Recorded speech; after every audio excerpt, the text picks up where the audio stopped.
नमस्कार। आज हम बात करने वाले हैं भारत की सबसे मुश्किल परीक्षाओं में से एक के बारे में और हम इसके लिए एक पूरा रोड मैप तैयार करेंगे, एक मेंटोर की तरह। 0.02% ये है यूपीएससी सिविल सेवा परीक्षा की लगभग सफलता दर। अब ये नंबर देखकर घबराना नहीं है, इसका मकसद डराना बिल्कुल नहीं है, बल्कि ये समझाना है कि पहले दिन से ही एक सॉलिड, एक क्लियर स्ट्रैटेजी कितनी ज़्यादा ज़रूरी है।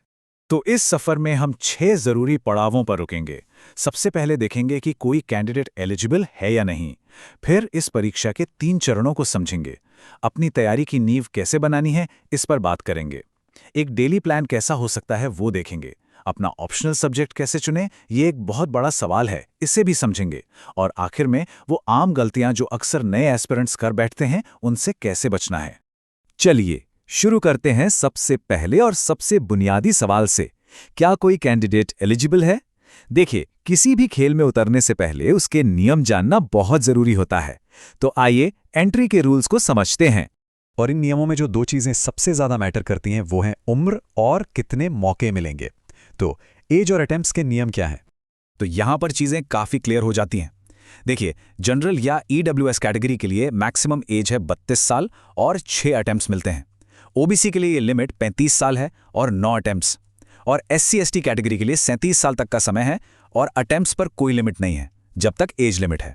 हाँ, एक बात कॉमन है, अप्लाई करने की मिनिमम एज सबके लिए 21 साल ही है। और हाँ, एक बहुत ज़रूरी बात, एक अटेम्प्ट तभी गिना जाएगा जब कोई कैंडिडेट प्रीलिम्स के पेपर में बैठेगा। सिर्फ फॉर्म भर देने से अटेम्प्ट काउंट नहीं होता।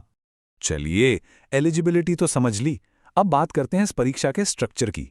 ये कोई एक दिन का एग्जाम नहीं है, बल्कि ये 1 साल तक चलने वाली एक लंबी चढ़ाई है, जिसके 3 अलग-अलग पड़ाव हैं। इसे एक फनल की तरह समझिए। सबसे पहला स्टेज है प्रीलिम्स।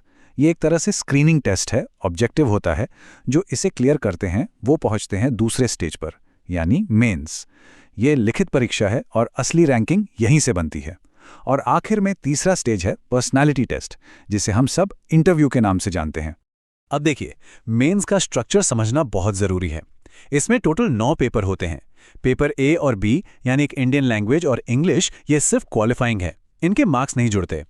असली खेल शुरू होता है बाकी के 7 पेपर से, जिसमें एक निबंध का पेपर, 4 जनरल स्टडीज के और 2 ऑप्शनल सब्जेक्ट के पेपर होते हैं। इन्हीं 7 पेपर्स के मार्क्स पर फाइनल रैंकिंग तय होती है। इसीलिए मेंस को इस पूरे कंपटीशन का दिल कहा जाता है। ठीक है, तो अब हमें परीक्षा का पैटर्न पता है। अगला बड़ा सवाल आता है, पढ़ना क्या है। एक मजबूत तैयारी की नींव कुछ बहुत ही जरूरी किताबों और रिसोर्सेज पर टिकी होती है।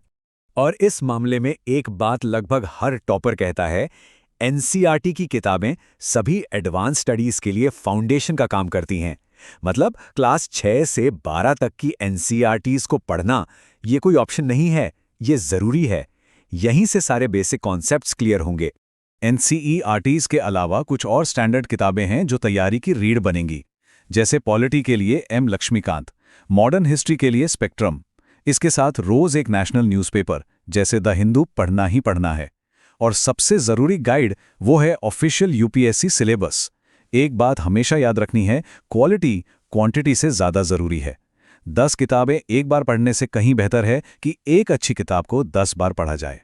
अब एक बहुत ही प्रैक्टिकल सवाल पे आते हैं, खासकर उन लोगों के लिए जो जॉब के साथ साथ इस बड़े सपने को पूरा करना चाहते हैं। उनके लिए एक स्ट्रक्चर्ड और रियलिस्टिक टाइम टेबल ही लगातार आगे बढ़ने का एकमात्र रास्ता है।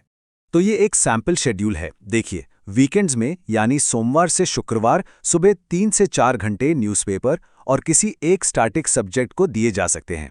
अगर कहीं ट्रैवल करते हैं तो उस टाइम को न्यूज़ पॉडकास्ट सुनने में इस्तेमाल किया जा सकता है।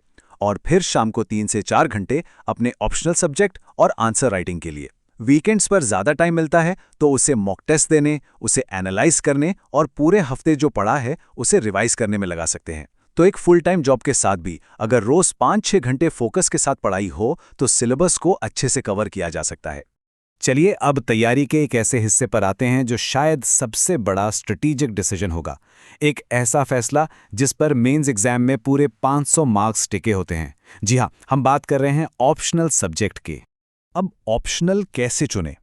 यहां 2 रास्ते दिखते हैं, एक जो किसी की दिलचस्पी का हो और दूसरा जो ट्रेंड में चल रहा हो। देखिए, ये तैयारी 18 से 24 महीने यानी लगभग 2 साल तक चल सकती है। ऐसे में अगर सब्जेक्ट में सच्ची दिलचस्पी नहीं होगी तो उसे इतने लंबे समय तक पढ़ना बहुत मुश्किल हो जाएगा। वहीं ट्रेंड्स का पीछा करना एक बहुत बड़ी गलती साबित हो सकती है। जो सब्जेक्ट एक साल टॉपर्स का रहा, जरूरी नहीं कि अगले साल भी वैसा ही परफॉर्म करे। तो फैसला हमेशा इंटरेस्ट के आधार पर लेना चाहिए। और एक बहुत बड़ा मिथ है कि ऑप्शनल सब्जेक्ट वही होना चाहिए जो ग्रेजुएशन में पढ़ा हो। ऐसा बिल्कुल भी जरूरी नहीं है। यूपीएससी की तरफ से ऐसी कोई पाबंदी नहीं है, बल्कि कई सफल कैंडिडेट्स ऐसे हैं जिन्होंने बिल्कुल नया सब्जेक्ट चुना और उसमें बहुत अच्छा स्कोर किया। तो अब हमें रास्ता तो पता चल गया है, लेकिन सिर्फ रास्ता जानना काफी नहीं होता, रास्ते में आने वाले गड्ढों के बारे में भी पता होना चाहिए।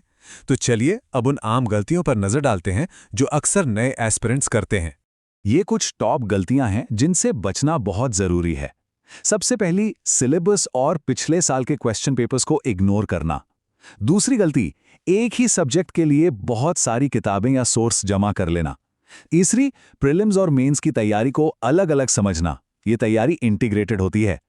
चौथी, रेगुलर आंसर राइटिंग प्रैक्टिस ना करना। और पांचवी, रिवीजन के लिए कोई फिक्स्ड शेड्यूल ना होना। इन सभी गलतियों से अगर शुरू से ही बचकर चलेंगे तो एक बहुत बड़ा एडवांटेज मिलेगा। तो इन सब बातों का निचोड़ क्या है? असली रणनीति क्या है? वो है निरंतरता, यानी कंसिस्टेंसी। ये परीक्षा कुछ दिनों के जोश भरे जुनून से पास नहीं होती। ये रोज रोज किए जाने वाले लगातार प्रयास का नतीजा है। ये एक मैराथन है, कोई 100 मीटर की दौड़ नहीं। तो रोड मैप तो बिल्कुल क्लियर है। अब असली सवाल ये नहीं है कि क्या ये किया जा सकता है। असली सवाल ये है कि आज पहला कदम कौन सा उठाया जाएगा, क्योंकि सफर की शुरुआत नक्शे से नहीं, पहले कदम से होती है।